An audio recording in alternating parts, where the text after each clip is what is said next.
No, not stone tablets. Hi everyone, Leo Notenboom here for askleo.com. One of my more popular YouTube videos is what's the best long-term storage media, tips to avoid losing data in your lifetime. Well, there'll be a link for it down below. Its companion article, also what's the best long-term storage media, is askleo.com/5787.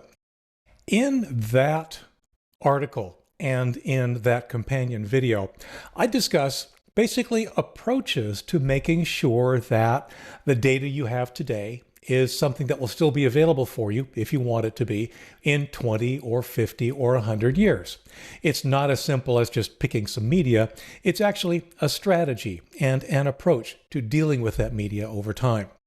However, one of the most common comments I get on that YouTube video boils down to suggesting that stone tablets were pretty cool. Now, nobody is suggesting that we use stone tablets for data storage today, but the fact that it comes up so often as supposedly being this really good long-term storage method actually indicates that people are missing something very, very important. And that, in turn, raises some issues around how we think about the data that we see every day.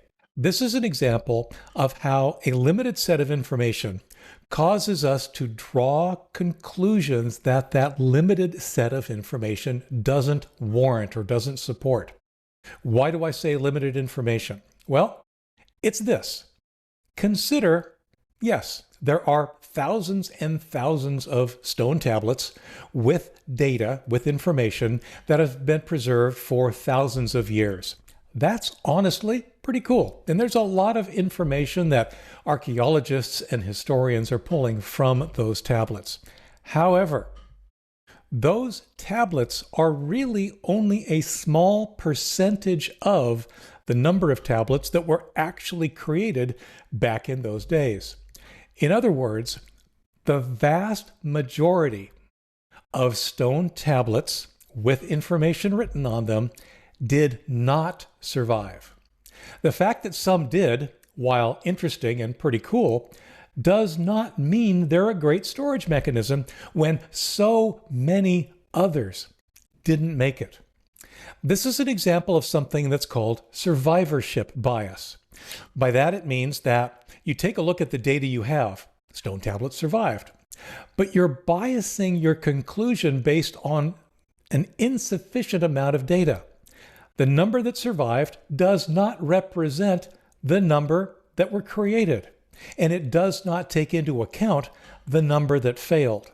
You're only looking at the survivors. Now, this is an important thing to remember and realize because it applies to way more than data storage and stone tablets. Honestly, this is a philosophical issue that really is an issue for our time. It applies to everything from our technology to politics to our philosophical discussions and more. The bottom line here is that you're not taking into account data that is really, really important and would affect your decision on whether or not, in this case, stone tablets, really make for a good long-term storage mechanism. They don't. Now, there are a couple of other things that actually have some really interesting parallels still with respect to technology, using stone tablets as an example. For example, many of the stone tablets that have survived are partial. In other words, they're incomplete. A piece of the stone has broken off, or they're part of a larger set, or there's just something about that that says the data is there, but it's not all of the data that should have been there. The data is incomplete. The technological equivalent might be having a file for which one portion of that file has become corrupt or missing, or it's on a bad sector that you can't get at anymore. That small portion of that file has been lost. Now, that could mean very little. It could mean that the data that's remaining is sufficient to make sense of the file. But it's also the case that it is possible that the data that was lost was in fact very important, and missing it renders the entire file, the entire amount of remaining data, useless. In reality, we're somewhere in between. And in reality, when it comes to technology, typically catastrophic failures are a little bit more than just a bad sector somewhere. But the majority of these surviving stone tablets are in fact missing pieces. They are incomplete. And whether or not that affects their usefulness, their viability, again, as having retained information over thousands of years, is unclear. But it's pretty clear that they are unreliable. And finally, this is one that I found very, very fascinating. One of the comments I get about long-term data storage when it comes to computers and files and so forth is, okay, great, we've got this file in a format we can use today. How do we know that even if we can preserve that file for 100 years, that 100 years from now there will be software that knows how to interpret that? It's a very valid criticism. And in fact, one of the reasons we want to focus on file formats that are common, that are more likely to be preserved over the long term. For example, I kind of expect docx to be around for a very, very long time, if not in use, at least in ways that can be read. I actually expect PDF to be significantly longer lived, simply because it's intended as a document exchange format. It was intended to replace paper. Well, to replace paper, that means you need to be able to read it 100 or 200 or 1,000 years from now. I expect that the technology of the future will certainly handle those kind of common file formats today. Where things get weird is when the file format is less common, less popular, and more obscure. There are absolutely specialized tools that are no longer in development and are no longer around that use custom file formats that are no longer readable. It's certainly possible to create software that could read those file formats, but the bottom line is that in many cases, it's not worth the effort, or there isn't enough demand, or the effort really is too high. That same thing applies to our stone tablets.